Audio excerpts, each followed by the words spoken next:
mainit doon. Dito malamig. Praise the Lord. Magandang gabi sa inyong lahat. Magandang gabi sa ating buhay na Diyos. Amen. Palakpakan natin si Lord.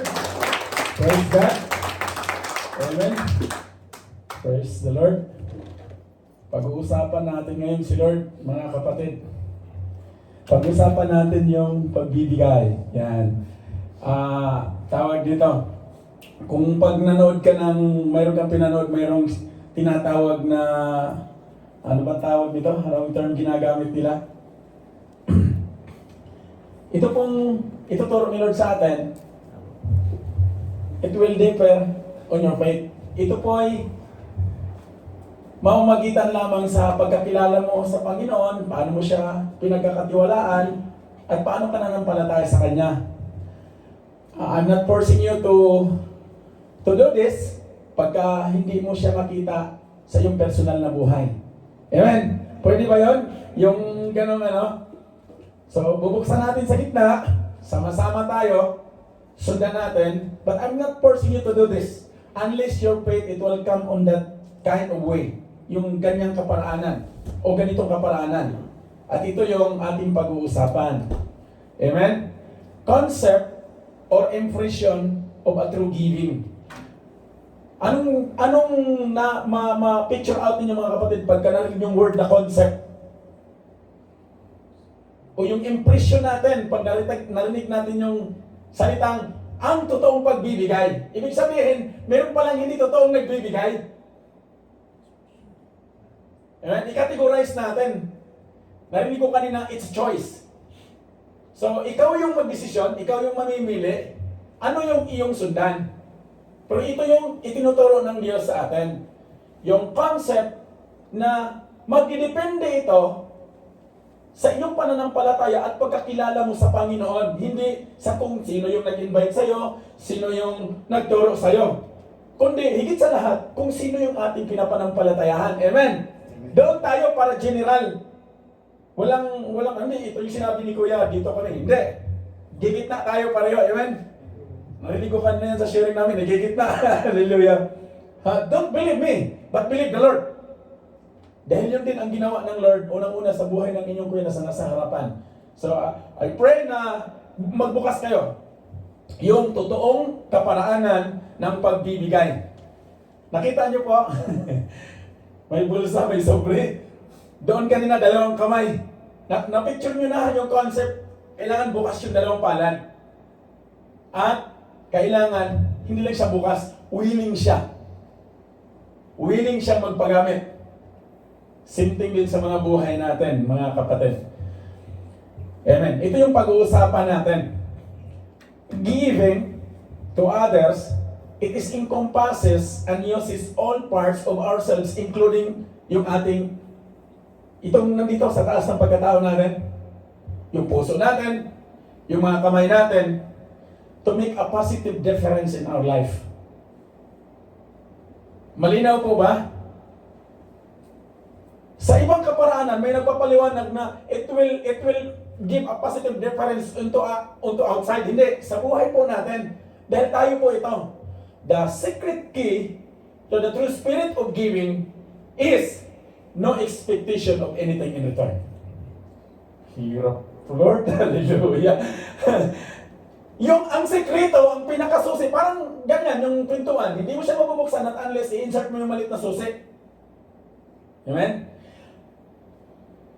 Picture. Ang barko, hindi yan siya pupunta doon sa paroroonan na lugar niya o yung pinakasundan nung nag-ooperate na kapitan, not unless nandoon yung timon. So, ganun din sa mga buhay natin, mahalaga na makita natin yung pinaka-weapon, pinaka-susi, at yung totoong espiritu ng pagbibigay. At matatagpuan natin ito sa pamamagitan lamang sa Panginoon. Pag yung pananampalataya natin at bukas tayo sa Panginoon. No expectation, anything in return. Why? Ay, hindi na ako magbibigay, kuya, kasi hindi pala mag-expect eh. Ang mundo po kasi, in Jesus' name, gamitin ko yung word na kasi. Pag nagbigay, expectation, kailangan balik.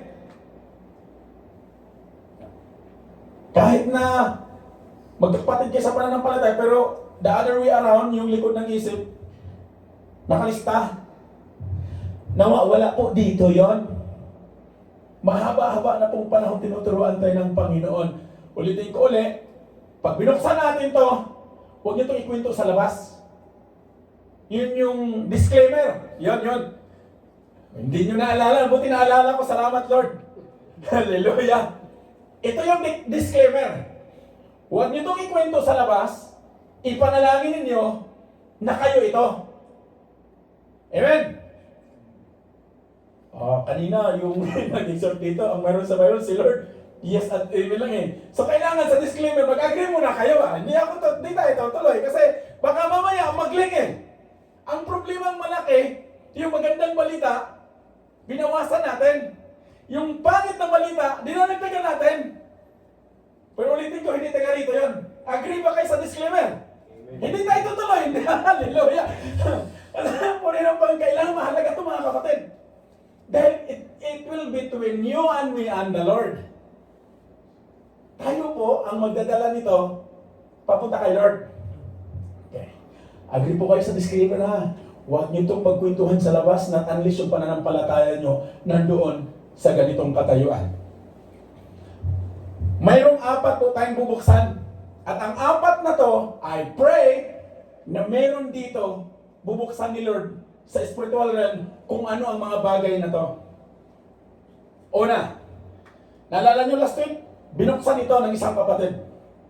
In Leviticus chapter 27 verse 30, 1/10 of the produce of the land, whether grain from the fields or fruit from the trees, belongs to the Lord and must be set apart to Him as holy. Palapakan natin si Lord. Hallelujah. Praise God. At minsan, madalas na itong nabanggit dito. Minsan, tinayo ito ng isang kapatid, na ulit-ulit. Nagpe-pray ako dyan sa likod na, Lord, binuksan mo na sa buhay ng mga kapatid, pero bakit hindi nila nakikita yung favor mo? Kaya ulitin natin. Huwag niyong kalitan yung disclaimer, ha? Hallelujah. Wala ng Panginoon parang, Lord, kasi napapasama ito pagdating sa labas eh.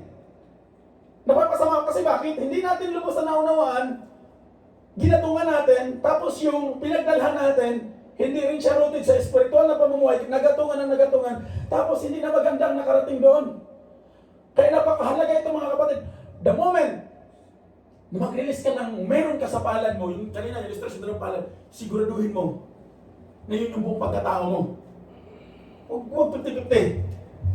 Pag-usapan natin una yung tithes. Ano ba siya? Tithes often get confused with offerings. But both are very different from each other. Magkaiba sila. According to the Bible, tithes are 10% of your income. Ito na nga pag sinasabi ko si Kuya Nas talaga eh. Nasa Bible po ito. Yun mabasa natin kanina, di ba? Amen? Tuloy. Which cannot count as an offering. Anything you give more than the required tithe counts as an offering. Napakahalaga ng 10. Dahil napakahalaga nito sa kanila. Yung mga nunang mananampalataya sa atin. Pag na-meet mo na to, pag na-meet na nila tong standard na to, saka yun tinatawag na offering. Nakuha? Nakuha mga kapatid. Remember that God gave the land and all its fruit. It's our way of recognizing Him as the provider of all things. Kaya may disclaimer. Kailangan makita natin na pinagkatiwalaan tayo ng Panginoon na si Lord ang nagbigay sa atin ng lupang sakahan. Hindi naman ako magsasaka ko yanas. Nagtatrabaho lang ako. Pray nyo. Si Lord ang nagbigay sa lahat ng mayroon tayong resources, kalakasan, talent, skills. Pero, ito yung pinakamaganda kay Lord. Ikaw at ako, pinagkatiwalaan tayo ng Diyos na tayo ang gumawa ng kaparaanan na to na ma-recognize natin siya na siya yung nagbigay, na siya yung nag-provide sa lahat ng mayroon tayo. Amen? Wala talaga tayong atin. Yet the Lord is faithful. Sabi nung nag-exhort dito kanina, si Lord hindi niya binabawi. Willing na willing siya, naka-ready na lahat. Ayan, ready na lahat. Kaya, mapalad tayo ngayon, mapalad ang may pandinig. Tuloy tayo. Amen. Tithes are more than an act of recognition. Hindi siya basta-basta. It's also a way of giving thanks for all the blessings that you are receiving. Now, if you are blessed by the Lord today, you will recognize, or more than recognition, that God is giving you more than enough. All your income came from God. So you can think of the tenth of a way of giving back in gratitude for what we receive.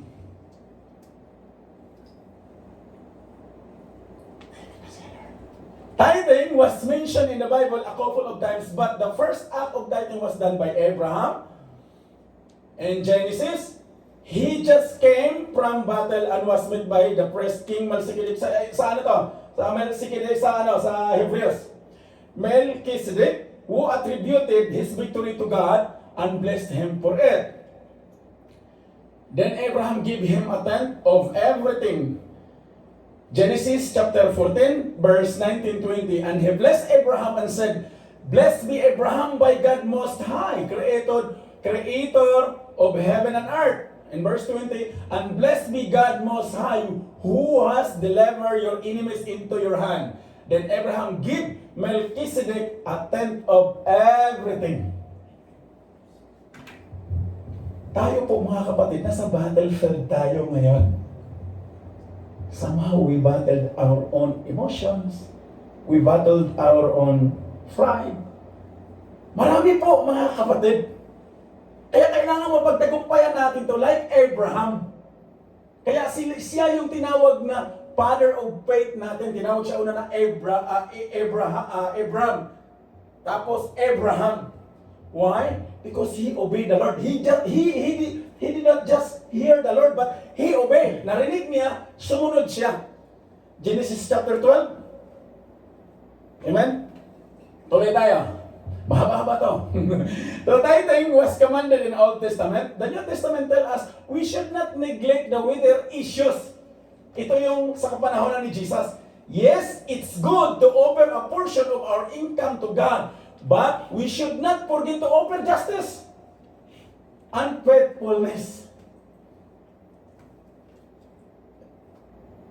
In Matthew 23:23, "Woe to you, teachers of the law and Pharisees, you hypocrites! You gave a tenth of your spices, mint, dill, and cumin, but you have neglected the more important matters of the law, justice, mercy, and faithfulness. You should have practiced the latter without neglecting the former."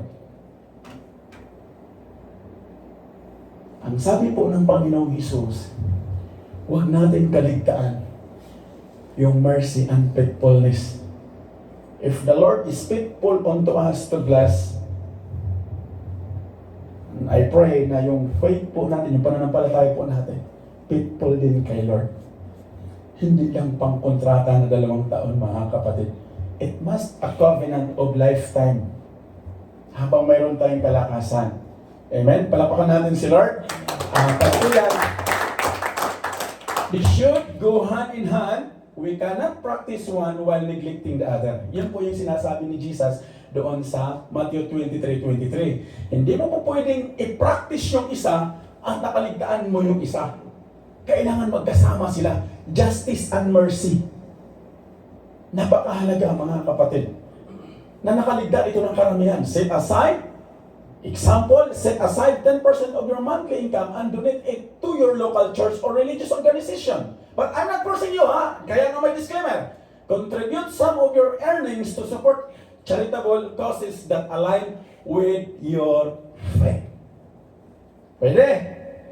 Saan man ang pananampalataya mo ngayon, somehow hindi kita pinipilit, but pray on it. Dahil kusa po itong magbubukal. Pangalawa, the seed or offering. Seed or offerings. Offerings differ from tithes, unlike tithing, which has a required amount of how much you should give. Offerings are more of a free will. Free will, malaya ka. Mayroon kang kalayaan. Yung sarili mong kalooban, magbigay ba ako, hindi? Ikaw ang mag-decide. It's up to you how much you want to share. Although, the more you give, the more you will receive. Amen? Yan po yung sinasabi ng salita ng Diyos. In Luke 6, chapter 6, verse 38, in Holman Christian Standard Bible, give and it will be given to you a good measure, pressed down, shaken together, and running over will be poured into your lap. For with the measure you use, it will be measured back to you. Wow! Palapakan natin si Lord. Ganda, no? Praise God. Salamat sa masigabong palakpak para kay Lord. Hallelujah. Tuloy tayo. The more seeds you sow, the more plants you harvest. So where should you give your offerings or plant your seed? Saan mo ba dapat ibigay yung offerings mo? At saan mo ba dapat siya itanim? The Bible says that the source of your spiritual food should receive your offerings. Saan ka kumakain ng spiritual food, dapat doon mo siya ibigay. So pagpreparin nyo, ha? Kaya may disclaimer, in 1 Corinthians chapter 9, verse 11, in English Standard Version, ang sabi niya dyan, if we have sown spiritual things among you, it is too much if we reap material things from you. Kaya nga sinabi ko doon sa disclaimer na huwag ninyong ikwento ito sa labas. Just keep it with your heart today. And one day, the Lord will expound this on your faith, yung pananampalataya mo, magbubukas si Lord. Pwede mga kapatid? Keep it! Para walang magkasala na tagalabas, hindi ka rin malingat, hindi ka rin mapasukan, hindi ka manakawan, hindi ma-destroy ni Satan yung tinago ni Lord sa iyong puso ngayon. Example, donate to non-profits or charities that align with your values and causes you are passionate about. Support crowdfunding campaigns for individuals or projects in need. One of our testimony, actually, di naman to alam ng Sister Wag ni Ate Nalin ninyo, behind the scene, somehow may mga organisasyon na nagme-message sila sa inyong kuyanas. So kung ano yung meron na natira sa account ko, pinapadala ko sa kanila. But in a way, ang isa lang ang lagi kong sinasabi na one day ipatutuo ko to sa mga kapatid. Merong mga panambahan, and one of that I remember yung nagpatutuo dito na taga Pampanga. I remember na sabi ko, Lord, gusto kong magbigay sa kanila, gusto kong mag-send. Somehow, hindi man to sila tumatayo, but ito yung desire ng puso ko. Pero hindi ko yung pinaalam kay atin. Kayo lang nakakaalam. Kaya tinitestify ko sa the goodness of God. Kaya gano'n na lang din si Lord. Amen. So, saan si Lord kanya gagamitin? Magbubukal yan mga kapatid, huwag mong pigilan. I-open mo lang yung mga kamay mo.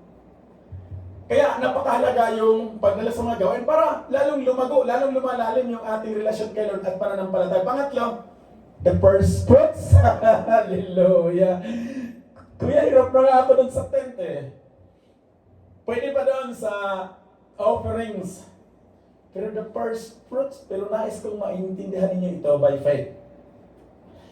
In Deuteronomy chapter 14, verse 22, Amplified Version, every year, you shall certainly tithe or tenth of all the yield of your seed which is produced by your field. Praise God.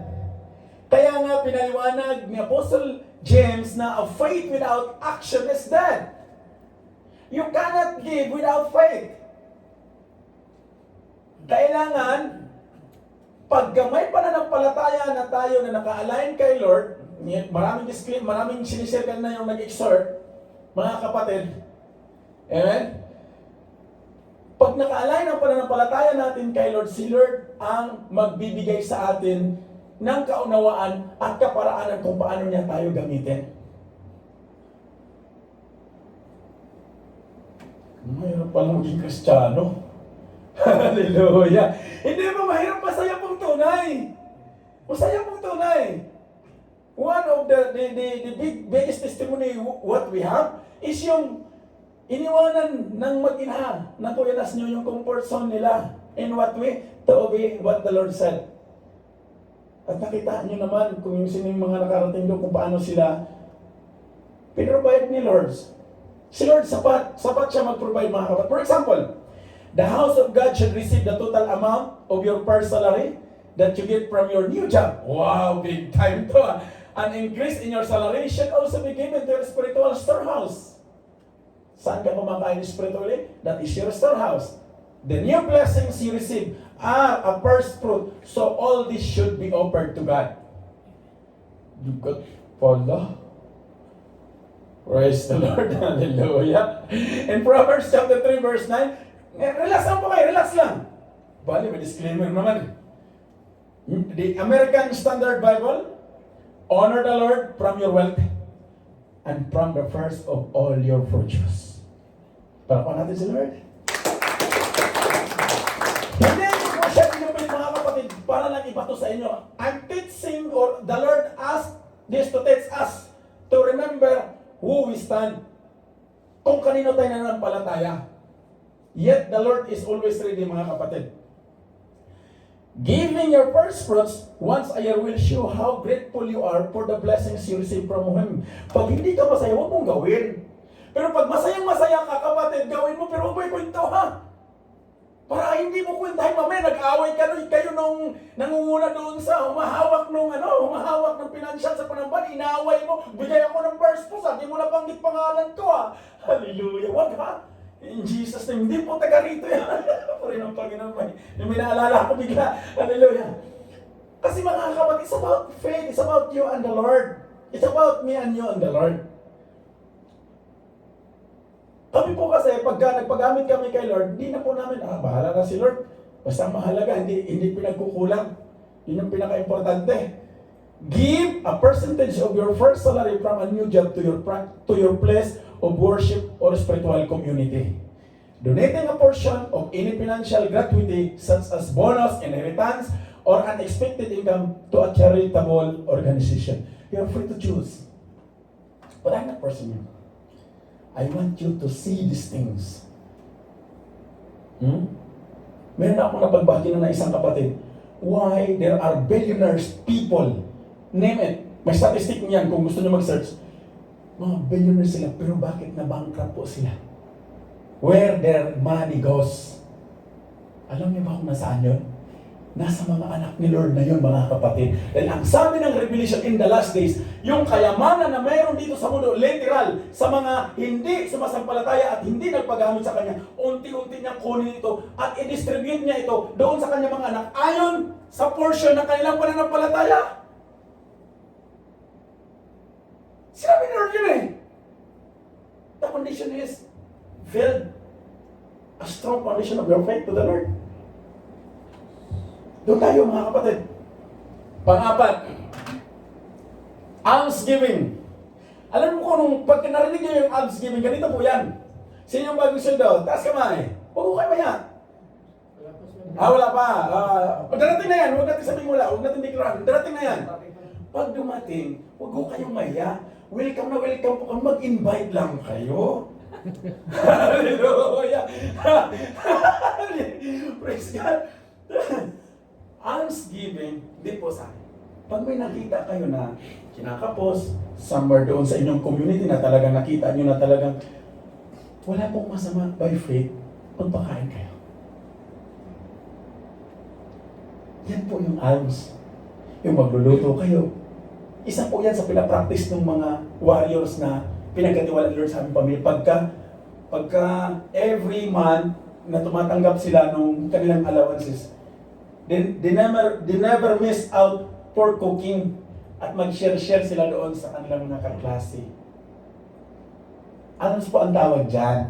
Ganito. Unlike those 3 types of giving above which you should give to God, alms are for humankind. Your compassion and sympathy will lead you to help the least fortunate and those in need. Kaya hanapin natin yung pagtulong kasi si Jesus ginawa niya sa atin. Mga kapatid. And Luke 18:22 sell all that you have and distribute it to the poor, and you will have a treasure in heaven. Alam niyo kung sino yung kausap ni Jesus dyan? Isang mayaman na nakinig sa kanyang pangaral at ang sabi niya, lahat yan, ginawa ko na. Sabi niyo, mayroon ka pang hindi ginawa isa. Ibinta mo lahat ang iyong ari-arian. Pagkatapos, i-distribute mo sa mga mahirap para magkaroon ka ng totoong kayamanan sa langit.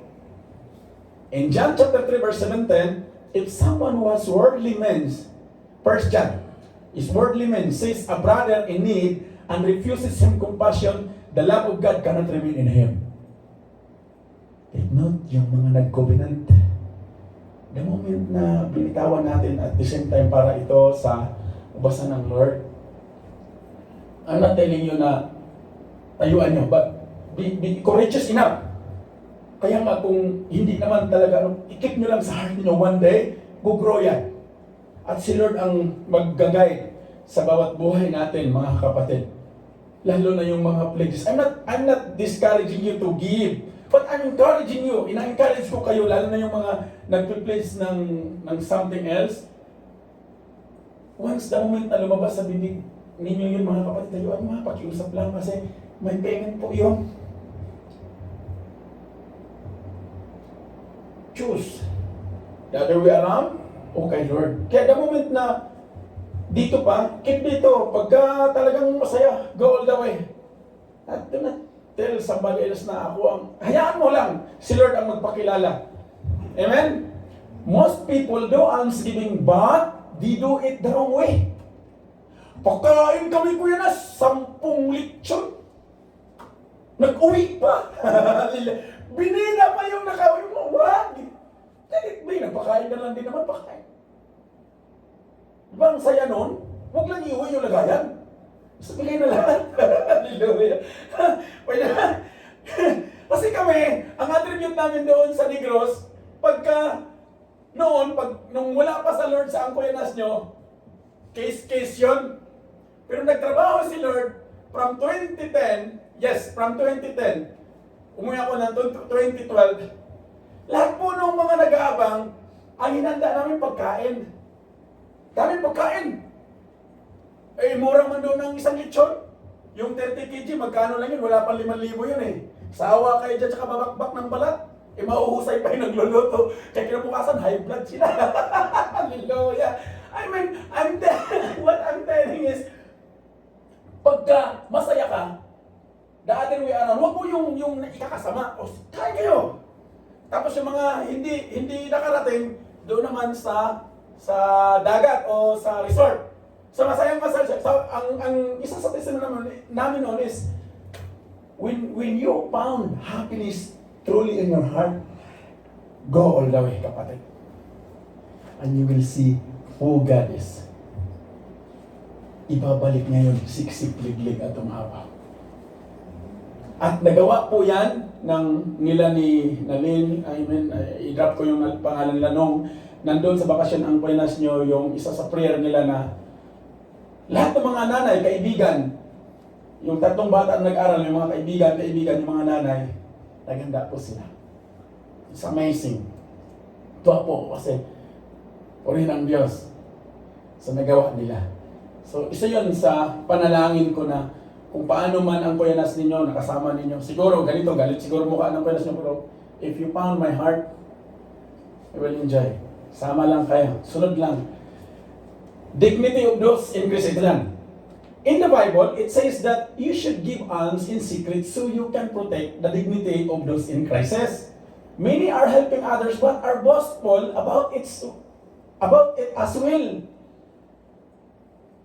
Kaya, dapat keep natin. Sa inyo ko lang kinuhinto yun. Kinuhinto ito. But somehow by your faith to the Lord, gagamitin kayo ni Lord sa anumang community kayo, mga kapatid sa ang pamilya, gagamitin kayo ni Lord. And that's what I'm pretty sure. Kasama tayo eh. Amen? All of us can help people in need, but only a few can help others with the purest intention. Palapakan natin si Lord. Lahat, ang sabi ko niya, lahat po tayo pwedeng tumulong doon sa mga nangangailangan, pero napakakunti lang yung tumutulong na pure yung puso. Tayo po yan. By faith. Amen. Praise the Lord. Hallelujah. Volunteering to a local homeless shelter. Ito yung mga halimbawa, providing food, clothing, and support to those in need. Making regular donations to organizations that provide aid and assistance to vulnerable populations such as refugees. Oh, may refugees dyan sa admin. Baka gusto nyo. Samahan. Hallelujah. Refugees, victims of natural disasters. Sa pamilya po ng Kuyanas nyo, ito po yung naging practice namin. I don't want you to imitate this just because sinabi ko. Ipagpipray ninyo. Mula sa mga bata, lahat ng mga pinaglumaan nilang mga damit, mga nagagamit nila, hindi po yung tinatapon. Yung mga kaldero lang dito tinatapon ng Kuyanas kasi hindi nagagamit. Kinikip yun by stage. Tapos, when the time is come, dinidistribute po yun nila. Doon sa mga nakikita nilang kaklase na lalo na ngayon dito sa La Union, may mga kaklase sila na talagang nandun talaga sa willing pero talaga namang naglalakad na, binibigay po nila yung mga shoes nila, mga sandals nila, and they are very happy on that doing. Sabi ko, Lord, di ko nagawa yan. That's what it costs if we obey the Lord. Masaya po, mga kapatid. Kasi bakit? Hindi po tayo pinagkukulang ni Lord. Sa mukha lang siguro. Pero hindi talaga eh. Kasi the best po si Lord. In conclusion, when you practice all these types of giving, you can control your financial life. Paano? But remember, you need to have the right intentions and motivations when giving. Amen?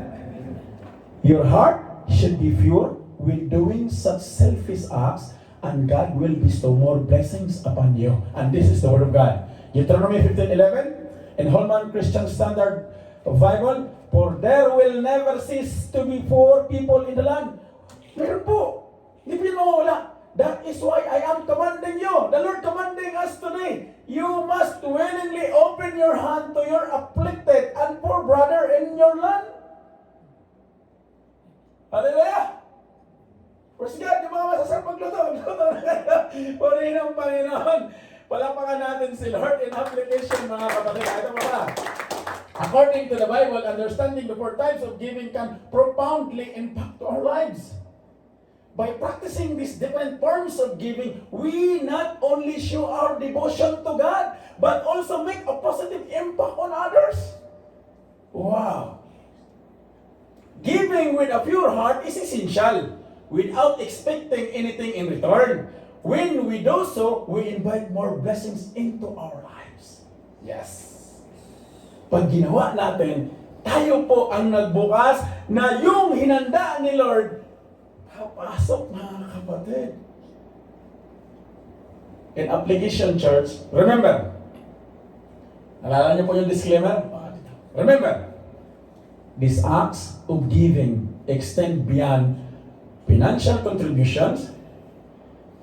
Justice, mercy, and faithfulness are equally important. So let us be mindful of practicing all these acts of giving and strive to make a difference in the life of others.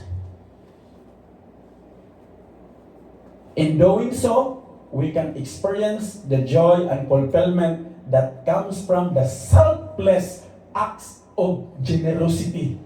And the Lord, I'm telling you, the Lord is faithful, church. He is able to open all the windows of heaven for you to be blessed. Ang sabi ng Biblia, siksik, liglig, at umaapaw. Amen? Palapakan natin ang Panginoon. Tayo po ito ngayon. Praise the Lord. Hallelujah.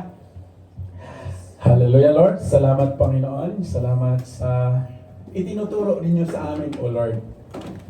Salamat sa pagkakataong ito na nakasama ko ang mga mayayaman mong anak, Lord. I declare by faith, mga mayayaman, ito, Panginoon.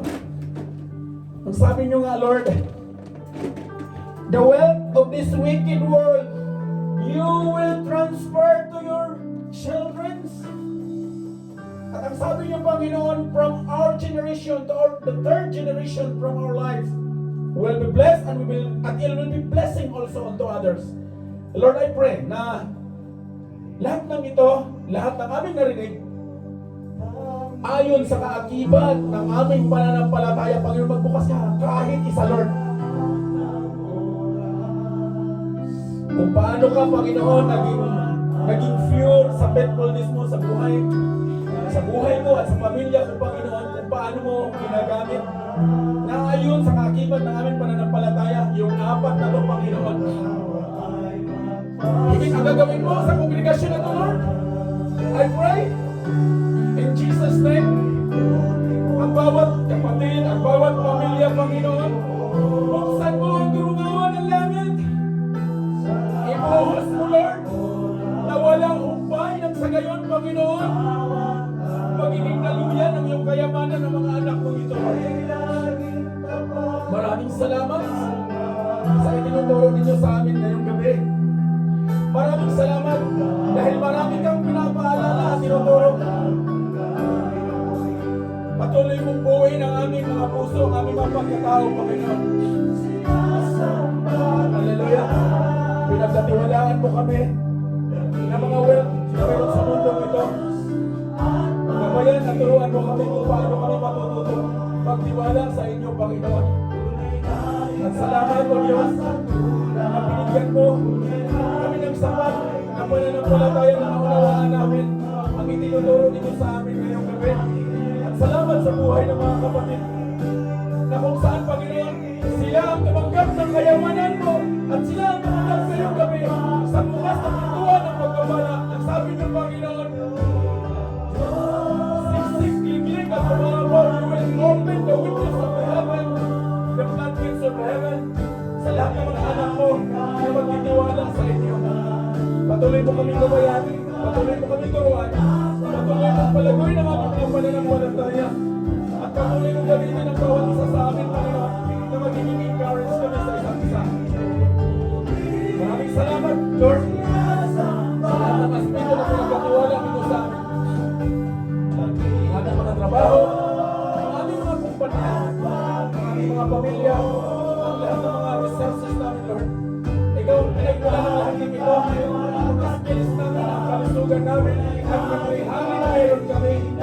Lord, maraming salamat sa lahat ng ito. Hallelujah. Pagkutuban po kami nakarating sa mundo nito. Dinamitan niyo kami, Panginoon, pinagpala niyo kami. Kailangan niyo turuan niyo kami kung paano kami magpala din, Panginoon. Lalong-lalo na sa ubasan mo, Panginoon.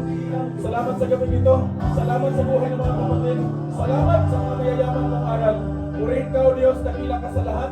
Lord, patuloy mong i-bless, gabayan, ang ahawang o ang pinagkatiwalaan mo sa pinansyal ng iglesyang ito.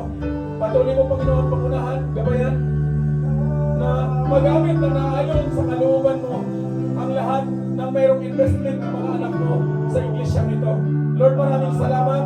At doon sa mga hindi namin nakasama, Lord, I do believe sapat ang iyong pinagkatiwala sa kanilang mga buhay. Saan ba sila ngayon, Panginoon? Ipananas mo ang totoong ikaw sa kanilang mga buhay, Lord. Purihin ka, dakila ka sa lahat. Gabayan mo kami, Banal na Espiritu, turuan mo kami na mas lalo kami ma-encourage, mas lalo kami magiging tapat sa inyo. Purihin ka. Yes, I pray in the name of Jesus. Amen. Amen.